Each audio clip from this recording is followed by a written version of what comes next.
Bienvenido, bienvenida a la lectura en vivo del libro Autobiografía de un Yogi. Continuamos la lectura en donde lo dejamos la vez pasada, en el capítulo de Pastoral en la India Meridional. Tan fascinante es la India Meridional que el señor Wright y yo deseábamos prolongar nuestra agradable estadía en ella, pero el tiempo, con su rudeza inmemorial, no nos obsequió con una extensión de cortesía. Yo debía asistir pronto a la sesión final del Congreso Filosófico Indio en la Universidad de Calcuta. Al finalizar la visita a Mysore, disfruté de una conversación con Sir C.V. Raman, presidente de la Academia de Ciencias de la India. Este brillante físico hindú recibió el Premio Nobel en 1930 por su importante descubrimiento en materia de la difusión de la luz, el efecto Raman. Despidiéndonos con pesar de una multitud de estudiantes y amigos, el señor Wright y yo nos pusimos en marcha. En el camino, nos detuvimos en una pequeña capilla consagrada a la memoria de Sadasiva Brahman, cuya vida, que transcurrió en el siglo XVIII, se encontrara rebosante de milagros. Un santuario Sadasiva mucho mayor, erigido en Nerur por el Rajá de Pudukkottai, constituye un concurrido lugar de peregrinación. Este sitio ha presenciado muchas curaciones maravillosas. Los sucesivos gobernantes de Pudukkottai han atesorado como documentos sagrados las instrucciones religiosas que Sadasiva escribiera en 1750 para guiar al príncipe reinante. Muchas historias extrañas acerca de Sadasiva. Mira, vamos a escuchar alguna historia fascinante, me imagino ahorita. Un querido e iluminado maestro son hasta la fecha materia de conversación entre los pobladores de la India meridional. Sumergido un día, en estado de samadhi, en los bancos del río Kaveri, se le vio cómo era arrastrado repentinamente por una corriente. Semanas más tarde fue desenterrado de debajo de una capa de fango cerca de Kudamudi, en el distrito de Coimbatore. Cuando las palas de los pobladores golpearon su cuerpo, el santo se puso de pie y se alejó rápidamente. La reprimenda recibida de su gurú por haber derrotado en una contienda dialéctica a un anciano erudito en la filosofía Vedanta indujo a Sadasiva a convertirse en Muni, una seta que ha hecho voto de silencio absoluto. ¿Cuándo aprenderás tú, un mero jovenzuelo, a refrenar tu lengua?, observó su gurú. En este mismo momento, con las bendiciones suyas, respondió él. El gurú de Sadasiva, Swami Sri Paramasivendra Sarasvati, fue el autor de Dharavija Parakiska. Perdón, hay tantos nombres. Espero puedas disculparme porque también los estoy leyendo por primera vez y bueno, están escritos de una forma en la que no es tan fácil leerlo. Dharavija Prakasika, y de un iluminado comentario sobre Uttara Gita. En cierta ocasión, algunas personas mundanas se quejaron ante el ilustre gurú de la conducta de Sadasiva, escandalizadas porque Sadasiva, en un estado de divina embriaguez, solía a menudo danzar en las calles sin decoro alguno. Protestaron: «Sadasiva se comporta como un insensato». Sonriendo de dicha, Paramasivendra exclamó: «Oh, ojalá que otros compartieran su insensatez».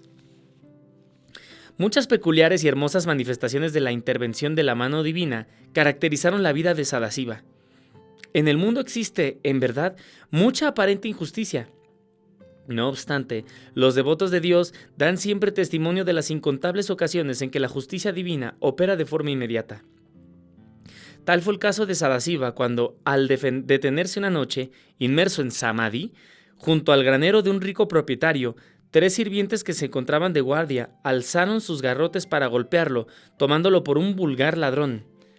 Los brazos de los atacantes, sin embargo, se inmovilizaron en el aire, y allí permaneció el trío, con los brazos en alto, cual estatuas en un desusado grupo escultórico, hasta que Sadasiva continuó su marcha al amanecer. En otra ocasión, un capataz que se hallaba de paso forzó rudamente al gran maestro a unirse al resto de sus trabajadores que estaban cargando combustible. Cuando, luego de haber transportado humildemente su fardo hasta el lugar requerido, el silencioso santo depositó su carga en la cima de una enorme pila. Todo el combustible estalló instantáneamente en llamas. Sadasiva, al igual que Swami Trailanga, no usaba vestimenta alguna. Absorto en su interior, ¿recuerdas Swami Trailanga? ¿Recuerdas? Creo que está uno de los capítulos anteriores donde el monje que se le veía desnudo a veces por las calles. Sadasiva, al igual que Swami Trailanga, no usaba vestimenta alguna. Absorto en su interior, el desnudo yogi entró en una mañana por error en la tienda de un jefe musulmán. Respondiendo a los gritos de alarma de dos damas, el guerrero atacó violentamente a Sadasiva, cortándole un brazo con su espada. Imperturbable, el maestro abandonó el lugar. Con hondo remordimiento y admiración, el musulmán recogió el brazo del suelo y siguió a Sadasiva, quien insertó serenamente el brazo en el muñón sangrante. Humildemente, el guerrero le solicitó su guía espiritual. En respuesta, el yogi escribió en la arena lo siguiente: abstente de hacer lo que deseas, y podrás entonces hacer lo que te plazca. ¡Wow! Abstente de hacer lo que deseas, y podrás entonces hacer lo que te plazca. Como resultado de este incidente, la mente del musulmán se purificó considerablemente. Tal fue el impacto espiritual que estas pocas palabras causaron en el guerrero que, comprendiendo que el paradójico consejo contenía la guía para alcanzar la liberación del alma mediante el dominio del ego, se convirtió él en un digno discípulo del maestro y no volvió jamás a las andadas. Los niños de la aldea expresaron cierta vez en presencia de Sadasiva el deseo de presenciar los festivales de Madura, fiestas religiosas que se celebran a 241 kilómetros de allí. El yogi indicó a los pequeños que tocaran su cuerpo. Instantáneamente, el grupo fue transportado a Madura. Fíjate, interesantísimo. Ese ya es otro, digamos, milagro. Ese ya es otro tema del cual podemos hablar, ¿no? Toquen mi cuerpo. El yogi indicó a los pequeños que tocaran su cuerpo instantáneamente. El grupo fue transportado a Madura. Los niños pasearon alegremente por entre los miles de peregrinos. Después de algunas horas, el yogi devolvió a sus hogares a los niños, empleando el mismo sencillo medio de transporte. Los atónitos padres escucharon de labios de sus niños el relato de las procesiones de imágenes y pudieron comprobar que varios de los pequeños llevaban bolsas con dulces de Madura. Mofándose del santo y del incidente, cierto joven incrédulo recurrió a Sadasiva con ocasión del siguiente festival religioso, que iba a celebrarse en Srirangam. «Maestro», le dijo con desdén, «¿por qué no me transporta usted al festival de Srirangam, tal como transportó a los niños a Madura?» La respuesta de Sadasiva no se hizo esperar. Al instante, el joven descubrió que se encontraba en las multitudes de aquella lejana ciudad. Grande fue su desazón. No obstante, cuando llegó el momento de regresar, ¿dónde se encontraba ahora el santo? No, pues claro, lo dejó y se fue. Sin otra alternativa que recurrir a sus propios pies, el muchacho retornó al hogar fatigado por este prosaico medio de transporte. Antes de abandonar el sur de la India, el señor Wright y yo realizamos un peregrinaje a la sagrada colina de Arunachala, cerca de Tiruvannamalai. Bueno, lo digo otra vez, a la sagrada colina de Arunachala, cerca de Tiruvannamalai, en donde visitamos a Sri Mana Maharaji. El sabio nos acogió afectuosamente en su ashram y allí nos mostró varios ejemplares de la revista East West. Con su amable faz radiante de un amor y sabiduría divinos, Ramana Maharshi guardó silencio la mayor parte del tiempo que compartimos con él y sus discípulos. El método enseñado por Sri Ramana para ayudar a la humanidad sufriente a recobrar su olvido estado de perfección consiste en plantearse constantemente la pregunta: ¿quién soy? Tal es, en verdad, el supremo interrogante. A través de la práctica de rechazar inexorablemente todo pensamiento ajeno al tema, el devoto se sumerge cada vez más en su verdadero ser, y las desconcertantes distracciones causadas por otros pensamientos acaban por desaparecer. Al respecto, el iluminado Rishi del sur de la India ha escrito lo siguiente: a algo se aferran las dualidades y trinidades. Nunca se manifiestan estas en ausencia de todo apoyo. Si desentrañamos su soporte, se aflojan y caen. Esta es, pues, la verdad. Quien así lo comprende, no vacila jamás. Capítulo 42. Últimos días con mi gurú. Guruji, me alegra encontrarle a solas esta mañana. Yo acababa de llegar a la ermita de Serampore, llevando conmigo un fragante cargamento de rosas y frutas. Sri Yukteswar me miró humildemente. ¿Qué deseas? Mi maestro recorrió la habitación con la vista, como si buscara por dónde escapar. Guruji, cuando vine por primera vez a usted, era yo un muchacho que estudiaba en la escuela secundaria. Ahora soy un hombre, y ya con 1 o 2 canas. Aun cuando, desde el primer instante hasta ahora, usted me ha envuelto en su silencioso afecto, ha de recordar que solamente una vez, en el día de nuestro primer encuentro, me dijo, te amo, y acompañé mi aseveración con una mirada suplicante. ¡Ay, qué bonito! Mi maestro bajó los ojos. Yogananda, es necesario que traiga al frío reino de las palabras los cálidos sentimientos mejor guardados en las mudas expresiones del corazón. ¡Uf! Te digo, es que, maestro, pues la verdad, o sea, imagínate Yogananda, o sea, ellos se aman. Y Yogananda como que, maestro, pues yo lo amo a usted, pero solamente una vez lo escuché decirme te amo. Fíjate lo que le responde. Yogananda, es necesario que traiga al frío reino de las palabras los cálidos sentimientos, mejor guardados en las mudas expresiones del corazón. Guruji, yo sé que usted me ama, pero mis oídos mortales están ansiosos de oírselos decir. Sea como lo deseas. Durante mi vida de casado, deseé con frecuencia tener un hijo para educarlo en el sendero del yoga, pero cuando tú llegaste quedé satisfecho. En ti he encontrado al hijo que tanto añoraba. 2 límpidas lágrimas centellaban en los ojos del Sri Yukteswar. Yogananda, siempre te he amado. ¡Ay, qué bonito! Yogananda, siempre te he amado. Su respuesta es mi pasaporte para el cielo. Sentí que me quitaban un peso del corazón, disuelto para siempre con estas palabras. Con frecuencia me había sorprendido su silencio. Aunque sabía yo que mi gurú no era emotivo y que no solía demostrar sus sentimientos, había temido que mi adelanto no fuera del todo satisfactorio para él. Era de una naturaleza singular, imposible de conocer del todo, una naturaleza profunda y silenciosa, insondable para el mundo externo, cuyos valores hacía mucho tiempo había él trascendido. Días después, cuando hablé ante una gran audiencia en el Albert Hall en Calcuta, Sri Yukteswar consistió en sentarse en el estrado junto al Maharaja de Santosh y el alcalde de Calcuta. Si bien el maestro no hizo comentario alguno, le observé de vez en cuando durante mi charla y me pareció que se hallaba satisfecho. Imagínate, o sea, pues sí, o sea, él dando una conferencia y de repente de reojo lo volteé a ver de que sí está escuchando mi maestro, qué bonito. Poco después tuve que dirigir la palabra a los alumnos de la Universidad de Serampore.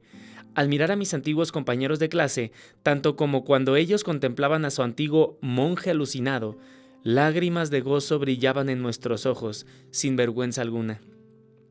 Mi antiguo profesor de filosofía, de dorada palabra, el doctor Ghoshal, vino a felicitarme calurosamente y todos nuestros antiguos malentendidos se habían desvanecido por medio del tiempo, el gran alquimista.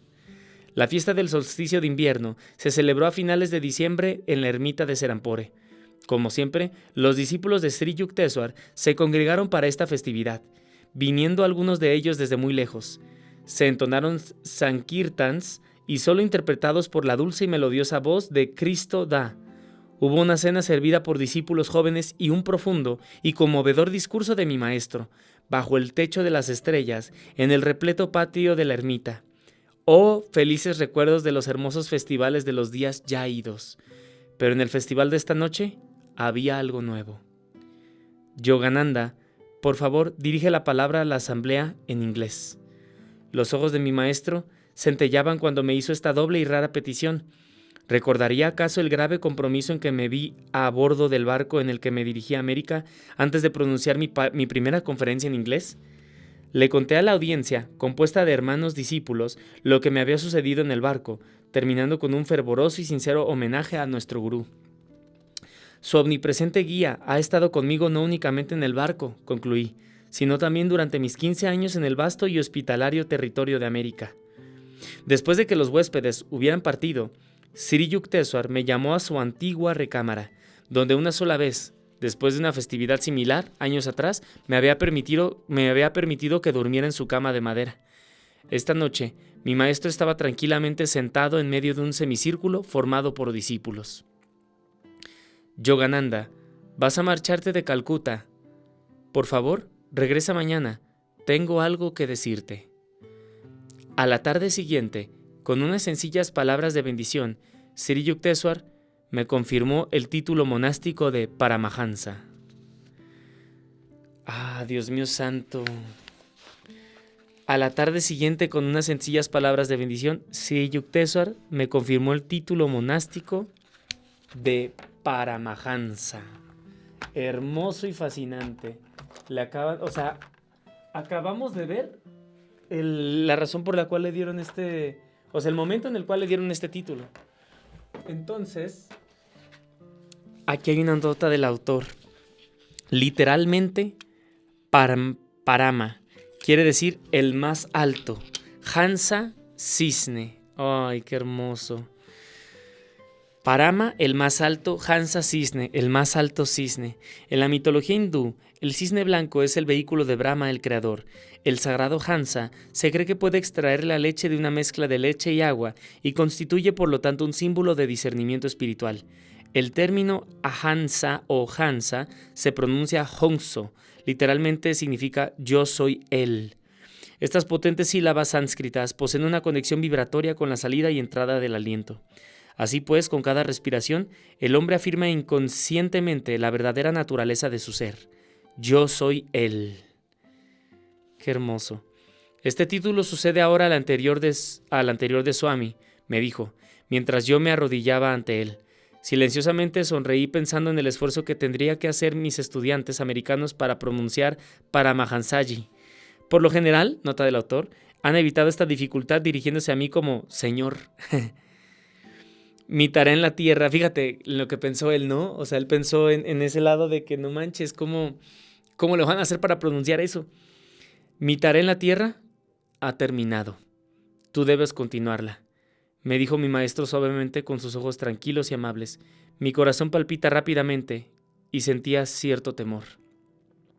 Te ruego enviar a alguien para que se haga cargo de la ermita de Puri, continuó diciendo Sri Yukteswar. Dejo todo en tus manos. Tú podrás dirigir exitosamente el barco de tu vida, así como el de la organización, a las playas de la divinidad. Llorando, imagínate, abracé sus pies. Él se levantó y me bendijo tiernamente. Al día siguiente llamé a Ranchi, a un discípulo, Swami Sivananda, y le envié a Puri a hacerse cargo de los deberes de la ermita. Después mi gurú discutió conmigo los detalles para dejar arreglados sus bienes, ya que él quería evitar a toda costa que surgieran dificultades de carácter jurídico después de su muerte, provocadas por algunos parientes, con el objeto de adjudicarse las 2 ermitas y otras propiedades, que él quería dedicar exclusivamente a fines caritativos y benéficos. Hace poco, el maestro hizo preparativos para visitar Kiderpore, pero no lo ha hecho. Un hermano discípulo llamado Amulaya Babu me hizo esta observación una tarde. Tuve un presentimiento. A mis insistentes preguntas, Sri Yukteswar únicamente contestó: ya no volveré más a Kiderpore. Por un momento mi maestro se estremeció como un niño asustado. El apego a la residencia corpórea, que surge de su propia naturaleza, está presente en leve grado incluso en los santos, escribió Patanjali. En algunas de las charlas de mi maestro acerca de la muerte, él solía agregar: tal como un pájaro largamente enjaulado vacila en abandonar su acostumbrada morada cuando se le abre la puerta. Guruji, le supliqué en medio de un sollozo, no diga eso, nunca pronuncie esas palabras ante mí. El rostro de Sri Yukteswar se tranquilizó, iluminándose con una sonrisa apacible. Aun cuando él estaba próximo a cumplir 81 años, todavía se encontraba sano y fuerte. Deleitándome día a día bajo el sol del amor de mi gurú, un amor mudo pero hondamente sentido, deseché de mi mente consciente los diversos indicios que él me había dado acerca de su cercano fin. Señor, la Kumbh Mela se reúne este mes en Allahabad. Le mostré a mi maestro las fechas de la Mela, tal como aparecían en un almanaque bengalí. Nota del autor. Las melas religiosas se mencionan en el antiguo Mahabharata. El viajero chino Yewen Xiang ha dejado un relato de una gran Kumbh Mela que se celebró en el año 644 en Allahabad. La Kumbh Mela tiene lugar cada 3 años de manera sucesiva en Hardwar, Allahabad, Nasik y Ujjain, volviendo de nuevo a Hardwar para completar un ciclo de 12 años. Cada una de estas ciudades celebra una Ardha, una media, una Ardha Kumbha a los 6 años de su propia Kumbha. Así pues, tanto la Kumbha como la Ardha Kumbha se llevan a cabo en ciudades diferentes cada 3 años. Yewen Xiang nos relata que Harsha rey del norte de la India, repartió entre los monjes y peregrinos de la Kumbh Mela la riqueza total acumulada durante 5 años en el tesoro real. Cuando Hye Wen-tsiang partió de regreso hacia China, rehusó aceptar los regalos de despedida consistentes en oro y piedras preciosas. Sin embargo, se llevó consigo 657 manuscritos religiosos que consideró de mucho mayor valor. Bueno, hay tantas festividades en la India. Continuamos la lectura. ¿Realmente deseas ir? Sin darme cuenta de que Sri Yukteswar no deseaba que yo fuera, seguí diciendo: en una ocasión, usted vio a Babaji y obtuvo su santa bendición en la Kumbh de Allahabad. Probablemente pueda yo tener la fortuna de verlo. No creo que le encuentres allí. Mi gurú guardó luego silencio, no queriendo contravenir mis planes. Cuando a la siguiente mañana salí para Allahabad con un pequeño grupo, mi maestro me bendijo dulce y quietamente, en su forma acostumbrada. Aparentemente, yo no tenía conciencia de las indicaciones y actitudes de Sri Yukteswar, porque sin duda el Señor quería evitarme la triste experiencia de ser un impotente testigo de la partida de mi gurú. Siempre ha ocurrido en mi vida que a la muerte de mis seres queridos, Dios, compasivamente, ha arreglado las circunstancias para que yo esté distante de la escena. Sí, pues acuérdense de... mira, aquí hay nota del autor. No estuve presente en la muerte de mi madre, la de mi hermano mayor Ananta, mi hermana mayor Roma, mi maestro, mi padre, ni la de muchos discípulos muy queridos. Mi padre abandonó este mundo en Calcuta en 1942 a la edad de 89 años. Sí, Yogananda no estaba en la muerte de la mayoría de las personas que amó. Nuestra comitiva llegó a la Kumbh Mela el 23 de enero de 1936. El oleaje de una muchedumbre de cerca de 2 millones de personas constituía un espectáculo imponente, avasallador. El genio peculiar en la gente de la India es la innata reverencia, presente incluso en el más humilde campesino, por la magnificencia del espíritu y por los monjes y sadhus que han abandonado las ataduras terrenas para tratar de anclarse en la divinidad. También, por supuesto, hay impostores e hipócritas, pero en la India se respeta a todos por el bien de los pocos que iluminan la tierra con sus supremas bendiciones.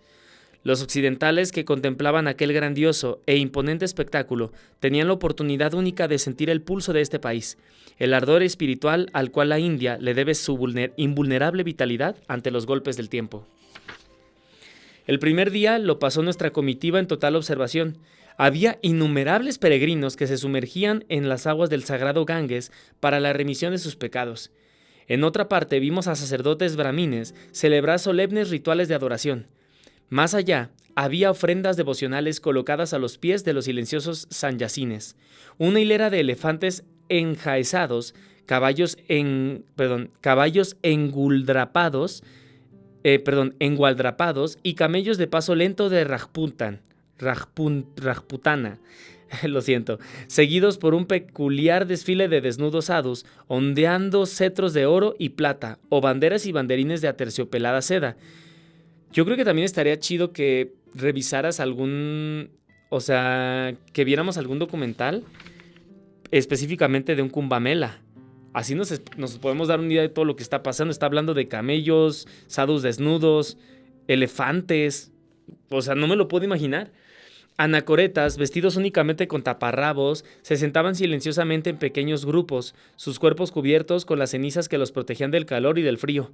El ojo espiritual estaba vívidamente representado sobre sus frentes con una mancha de untura de sándalo. Swamis con la cabeza afeitada se veían por millares. Imagínate, con sus túnicas ogres, sus callados de bambú y sus cuencos para limosnas. Sus rostros resplandecían con la paz de aquellos que han renunciado a lo mundano. Mientras caminaban, sostenían pláticas filosóficas con sus discípulos. Aquí y allá, bajo los árboles, ardían grandes hogueras alrededor de los cuales se congregaban pintorescos sadhus, de cabello trenzado y enrollado encima de la cabeza. Algunos tenían barbas de varios palmos de largo, rizadas o anudadas. Meditaban quietamente o extendían sus manos en señal de bendición a los transeúntes que por allí pasaban.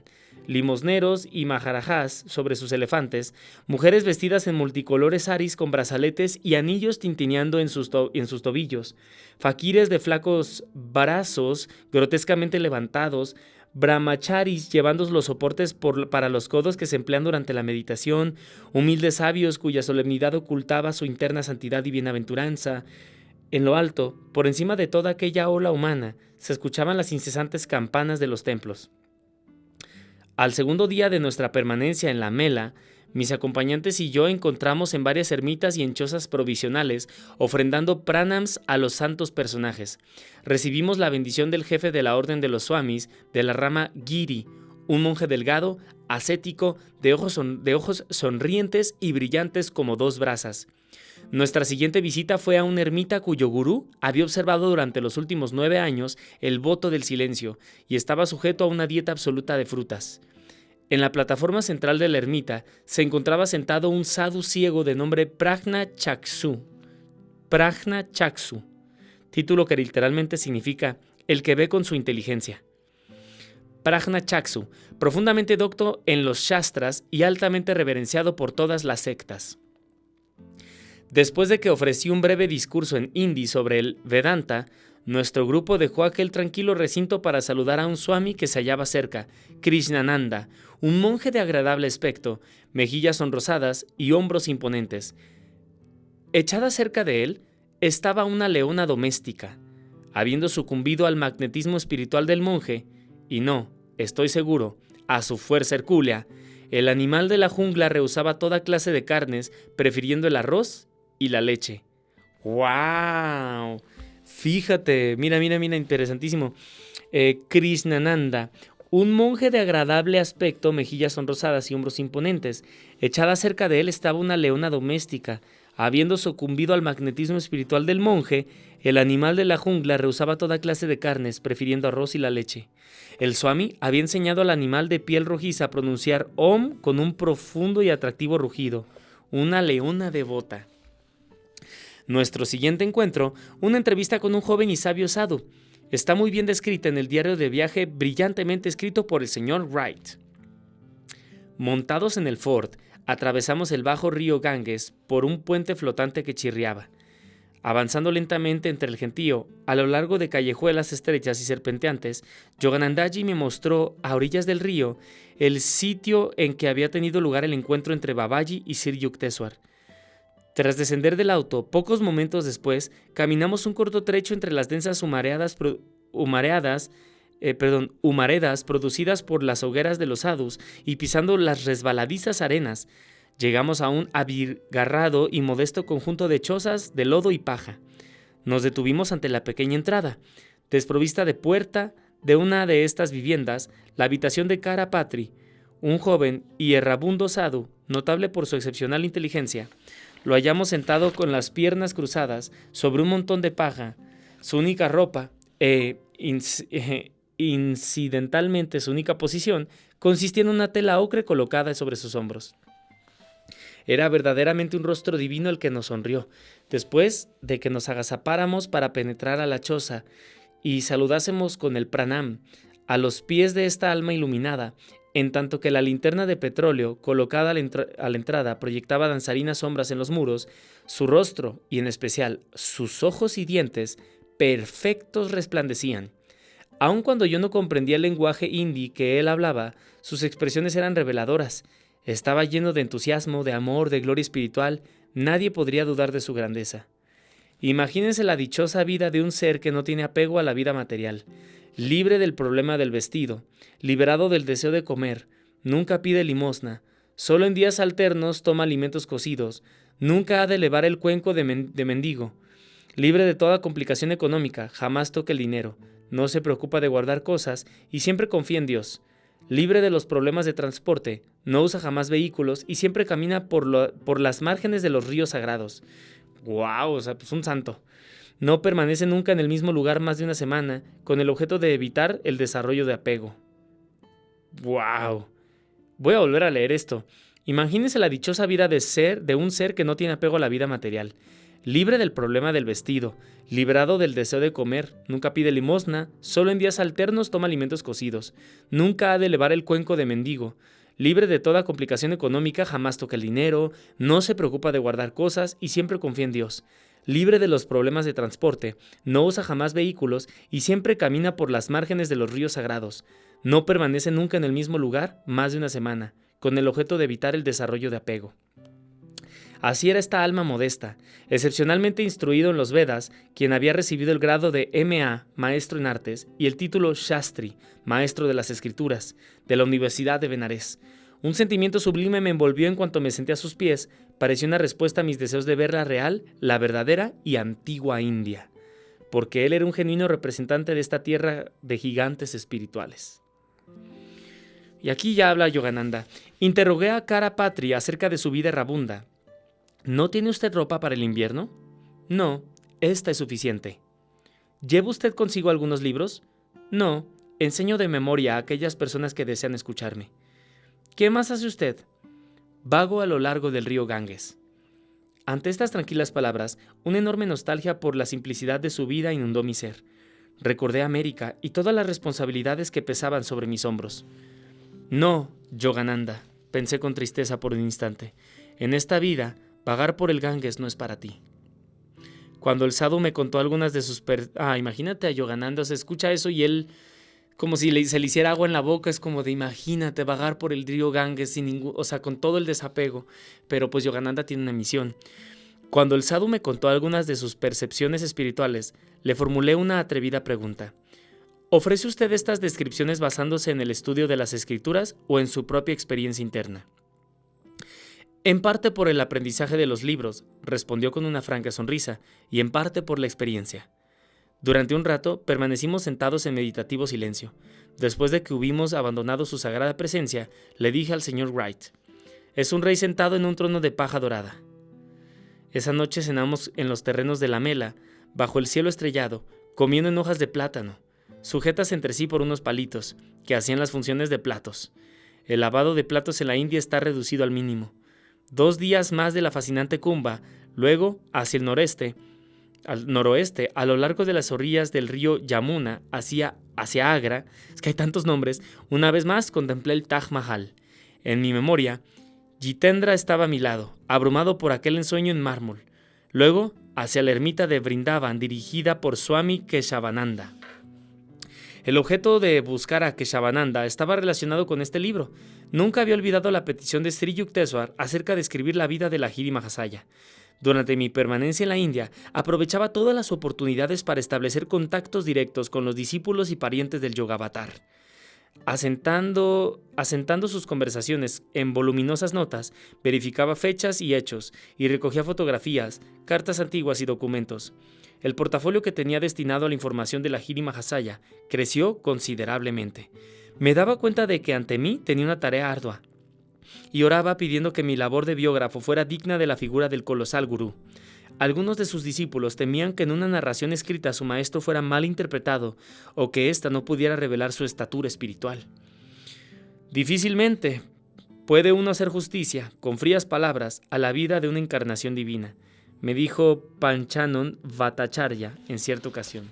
¡Qué buena frase! Difícilmente uno puede hacer justicia con frías palabras a la vida de una encarnación divina. Otros discípulos cercanos estaban igualmente satisfechos de conservar al Yogavatar oculto en sus corazones como el inmortal instructor.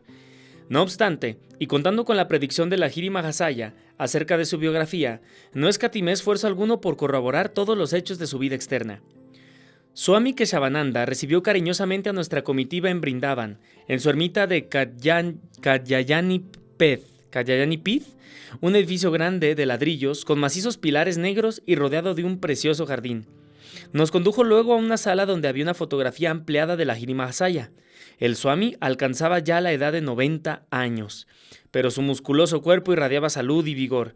Tenía los cabellos largos, una barba blanca como la nieve y ojos que brillaban de alegría. Era la personificación de un verdadero patriarca. Yo dije que quería mencionar su nombre en mi libro sobre los maestros de la India. Dígame usted algo sobre sus primeros años. Sonreí suplicante. Los grandes yogis no suelen ser comunicativos. Keshavananda hizo un ademán de humildad. Hay muy poco que contar de mi parte externa. Prácticamente la mayor parte de mi vida la he pasado en la soledad del Himalaya, caminando a pie de una cueva tranquila a otra.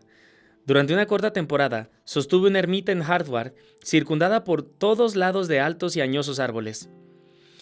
Era un lugar muy tranquilo, rara vez visitado por los viajeros, debido a la constante presencia de las cobras. Keshavananda sonreía silenciosamente.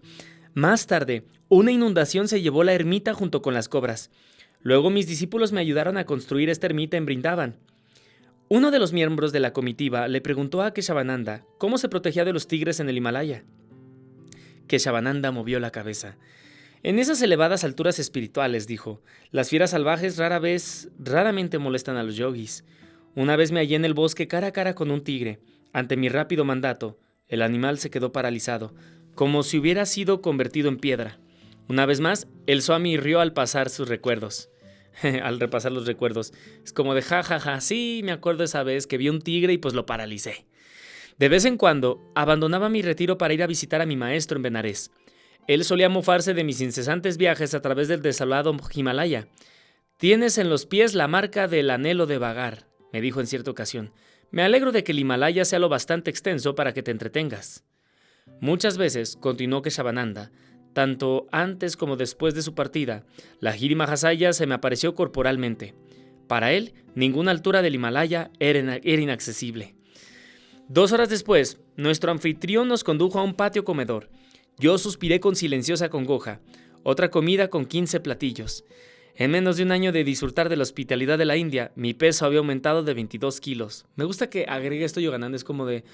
¡Ay! Nos volvieron a ofrecer más comida. Ya aumenté... Y fíjate, aumentó 22 kilos. Sin embargo, si hubiera considerado la cúspide de la rudeza el rehusar cualquiera de los platos cuidadosamente preparados para aquellos banquetes sin fin que se organizaban en mi honor. En la India, como en ninguna otra parte, un swami acoginado por su gordura es considerado un espectáculo delicioso. Después de la comida, Keshavananda me condujo a un rinconcito apartado.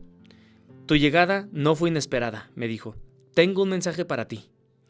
Mucho me sorprendió esto porque nadie sabía de mis planes de visitar a Keshavananda. Y le dice el maestro, mientras yo caminaba el año pasado por el norte del Himalaya, cerca de Badrinarayan, dijo el Swami, perdí mi camino. Una espaciosa cueva que estaba vacía me ofreció un albergue y los restos de un fuego ardían en un hoyo del suelo rocoso.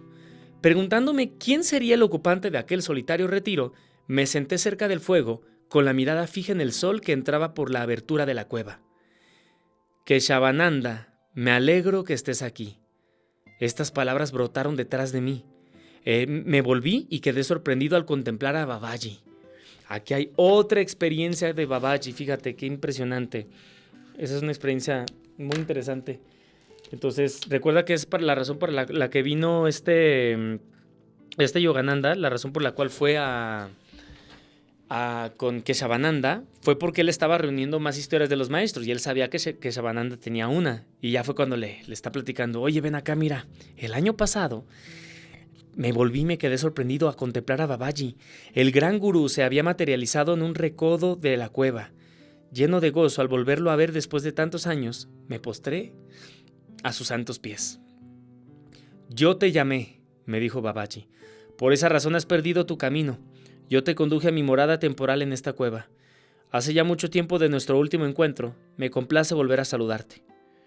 El inmortal maestro me bendijo con unas palabras de ayuda espiritual y luego me dijo, te doy un mensaje para Yogananda. ¡Wow! Él te hará una visita en su viaje de regreso a la India. Muchos asuntos relacionados con su gurú y con los discípulos sobrevivientes de la Giri Mahasaya mantendrán a Yogananda sumamente ocupado. Dile que en esta ocasión no le veré, aun cuando él esté ansioso de que así sea, pero le veré en otra oportunidad. Fíjate, te doy un mensaje para Yogananda. Es algo que va a pasar dentro de un año. Él te hará una visita a la India. Dile que en esta ocasión no le veré, aun cuando él esté ansioso de que así sea, pero le veré en otra oportunidad. Me enterneció mucho al recibir de los labios de Keshavananda esta consoladora promesa de Babaji. Un cierto resentimiento desapareció de mi corazón. Ya no lamenté más el hecho de que, como Sri Yukteswar había predicho, Babaji no apareciera en la Kumbh Mela. Pasamos allí una noche como huéspedes de la ermita y a la tarde siguiente nuestra comitiva salió para Calcuta. Al atravesar el río Yamuna, gozamos del magnífico espectáculo del crepúsculo en el horizonte de Brindavan. Era como si el sol estuviera poniendo fuego a todo el cielo, una verdadera fragua de Vulcano que se reflejaba sobre las tranquilas aguas del río. La ribera del Yamuna está santificada por los recuerdos de la niñez de Sri Krishna. Allí se entretenía él en sus inocentes y dulces lilas, juegos, con las gopis, doncellas, ejemplificando el amor supremo que existe entre una encarnación divina y sus devotos. La vida de Sri Krishna ha sido malinterpretada por muchos comentaristas occidentales. Las alegorías de las escrituras son desconcertantes cuando su interpretación se hace literalmente. El irrisorio error de un traductor ilustrará mejor este punto. La historia se refiere a un inspirado santo medieval, el zapatero Remendón Ravidas, quien cantó en los sencillos términos de su oficio la gloria espiritual oculta en toda la humanidad. Bajo la inmensa bóveda azul mora la divinidad, envuelta en su piel de cuero. Apenas puede uno ocultar una sonrisa al oír la burda interpretación del poema de Ravidas, hecha por un escritor occidental. Fíjate. O sea, lo que está escrito, bajo la inmensa bóveda azul mora la divinidad, envuelta en su piel de cuero. Y una traducción occidental fue: después construyó una choza, colocó en ella un ídolo de cuero hecho por él y se puso a adorarlo. ¿Qué? Ravidas era un hermano discípulo del gran Kabir. Uno de los chelas más eminentes de Ravidas fue la Rani de Chitor. Ella invitó a un gran número de brahmines a una fiesta en honor de su maestro, pero estos rehusaron comer con un zapatero remendón. Cuando se apartaron y se sentaron con toda la dignidad aquí hay un error en el acento, debe decir cuando se apartaron y se sentaron con toda la dignidad de su alcurnia para comer sus alimentos no contaminados, ¡oh sorpresa! Cada brahmin encontró a su lado la forma de Ravidas. Esta visión colectiva produjo un gran despertar espiritual en Chitor. En pocos días, nuestro pequeño grupo llegó a Calcuta. Ansioso por ver a Sri Yukteswar, me descorazoné al enterarme de que él había abandonado Serampore y que actualmente se hallaba en Puri, a 483 kilómetros al sur. Ven inmediatamente a la ermita de Puri. Este telegrama me fue enviado el día 8 de marzo por un hermano discípulo, a Atul Chandra Roy Choudhury, uno de los chelas de mi maestro en Calcuta. Noticias relativas al telegrama llegaron a mis oídos y, angustiado por su significado, caí de rodillas implorando a Dios que salvara la vida de mi gurú. Cuando estaba a punto de abandonar la casa de mi padre y tomar el tren, una divina voz habló dentro de mí: no vayas a Puri esta noche, tu oración no puede ser concedida. Imagínate, Señor, exclamé anonadado por el dolor, no querrás que tú y yo entremos en antagonismo en Puri, donde negarás mis súplicas por salvar la vida de mi maestro. ¿Acaso ha de partir a tu mandato para cumplir deberes más elevados? En obediencia al mandato interno, pobrecito, no salí esa noche a Puri. La siguiente noche me dirigí a tomar el tren. En el camino, a las 7, una negra nube astral cubrió repentinamente el cielo.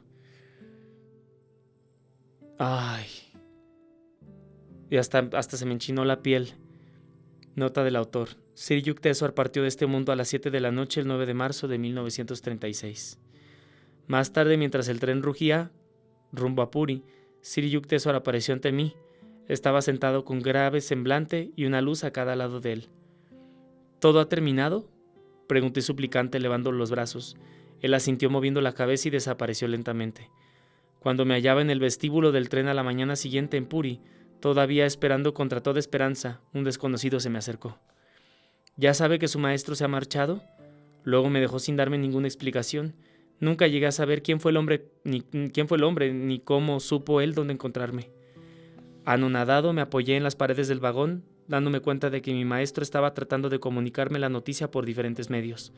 Saturada de un ímpetu de rebeldía, mi alma era como un volcán en erupción. Cuando llegué a la ermita de Puri, me hallaba al borde del colapso.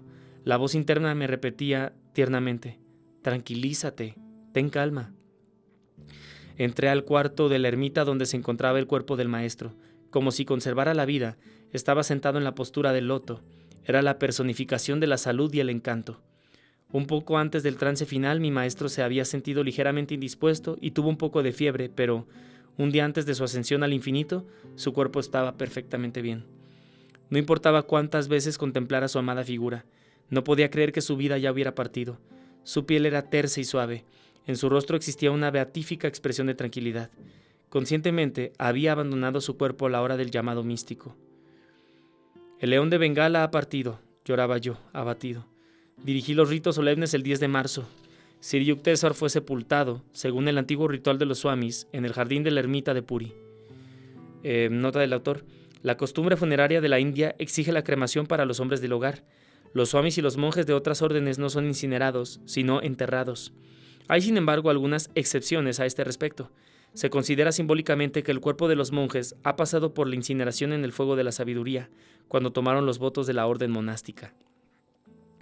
Después, sus discípulos llegaron, tanto de lejos como de las proximidades, para honrar a su gurú, con servicios conmemorativos en el equinoccio de primavera. El Amrita Bazar Patrika, principal periódico de Calcuta, engalanaba sus páginas con el retrato de Sri Yukteswar, bajo el cual se podía leer el siguiente comentario. La ceremonia fúnebre de Vandara para Srimad Swami Sri Yukteswar Giri Maharaj, de 81 años de edad, tuvo lugar en Puri el 21 de marzo. Muchos discípulos vinieron a Puri para la celebración de los ritos. Uno de los más grandes comentaristas del Bhagavad Gita, el Swami Maharaj, era asimismado un gran discípulo de Yogiraj Sri Shamaya Charan Lahiri Mahasaya de Benares. El Swami Maharaj fundó varios centros de Yogoda Satsanga Self-Realization Fellowship en la India y fue la gran inspiración tras el movimiento que viajó a Occidente por conducto de Swami Yogananda, su principal discípulo. Fueron los poderes proféticos de Sri Yukteswar y su elevada estatura espiritual lo que inspiró a Swami Yogananda a cruzar el océano y a difundir en América el mensaje de los maestros de la India. Sus interpretaciones del Bhagavad Gita y otras escrituras dan testimonio del profundo conocimiento sobre la filosofía, tanto oriental como occidental, que tenía Sri Yukteswar, y arrojan luz sobre la unidad existente entre Oriente y Occidente. Basándose en su fe en la unidad de todos los credos religiosos, Sri Yukteswar fundó Sadhu Sava, Sociedad de Santos, con el propósito de inculcar un espíritu científico en la religión. En dicha sociedad cooperaron líderes de diferentes confesiones y credos. En el momento de su partida, nombró a Swami Yogananda como su sucesor en la dirección de Sadhu Sava. La India, en verdad, se ha empobrecido con la partida de este gran hombre. Puedan todos aquellos que tuvieron la fortuna de conocerle imbuirse del verdadero espíritu de la cultura de la India y del sadhana que él personificara. ¡Wow! Impresionante, pues lo que comentaron entonces de él tras su muerte. Regresé a Calcuta, no considerándome aún con fuerzas para ir a la ermita de Serampore, donde tendría que estar en contacto con sus vivos y gratos recuerdos. Llamé a Prafulla, el pequeño discípulo de Sri Yukteswar en Serampore, e hice los arreglos para que él entrara en la escuela de Ranchi. La mañana en que usted partió para la mela de Allahabad, dijo Prafulla, Sri Yukteswar se dejó caer pesadamente en el sofá. Ya se fue Yogananda, exclamó. Ya se fue Yogananda. Tendré que decírselo en otra forma. Luego se sentó en silencio durante horas enteras. Los días siguientes estuve ocupado en conferencias, clases, entrevistas y reuniones con antiguos amigos. Bajo una sonrisa forzada y en medio de una vida de intensa actividad, una corriente de pensamientos sombríos contaminaba el río interior de mi bienaventuranza que durante tantos años había serpenteado bajo las arenas de todas mis percepciones. ¡Qué sabio es este hombre! ¿A dónde se ha ido el sabio divino? Lloraba yo silenciosamente en las profundidades de mi atormentado espíritu. Ninguna contestación venía. Es mejor que mi maestro haya contemplado su unión con el amado cósmico, me aseguraba mi mente.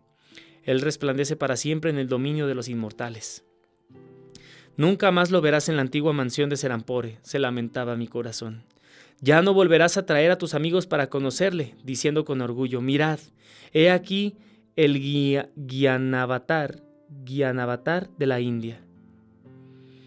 El señor Wright hizo los preparativos para que nuestra comitiva se embarcara hacia Occidente, en el puerto de Bombay, en los primeros días de junio, después de la segunda quincena de mayo. Llena de banquetes de despedida y discursos en Calcuta, la señorita Bletch, el señor Wright y yo salimos en nuestro Ford rumbo a Bombay. A nuestra llegada, las autoridades del barco nos pidieron que canceláramos nuestros pasajes, ya que no era posible conseguir acomodo para el Ford, el cual necesitaríamos otra vez en Europa.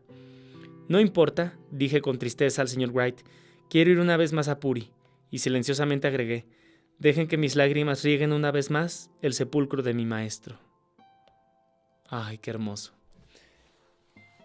Capítulo importante. Bueno, muchas gracias. Nos veremos entonces en el siguiente episodio. Gracias por acompañarme en esta lectura. Espero le estés disfrutando y estemos aprendiendo todos de esto. Muchas gracias y que Dios te bendiga. Gracias.